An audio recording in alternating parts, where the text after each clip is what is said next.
माणसाने लढवून मिळवला हा इतिहास आपल्या सगळ्यांना माहीत आहे आणि संयुक्त महाराष्ट्र असं सहजासहजी मिळालेलं नाही। त्यासाठी 107 हुतात्म्यांनी आपल्या प्राणांची आहुती दिली, बलिदान दिलं। त्यांना अभिवादन करण्याचा आजचा दिवस आहे। मी सर्व हुतात्म्यांना आदरपूर्वक वंदन करतो आणि विनम्र अभिवादन करतो। 1 मे हा आपण महाराष्ट्र दिन म्हणून साजरा करतो आणि 21 नोव्हेंबर हा महाराष्ट्र राज्य हुतात्मा स्मृती दिन म्हणून पाळतो। आणि खरं म्हणजे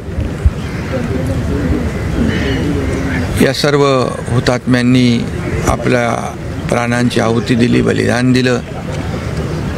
65-66 वर्षापूर्वीचा काळ डोळ्यासमोर जर आणला तर एक संघर्ष आणि जे काही मुंबईकरांची महाराष्ट्रामध्ये जी काही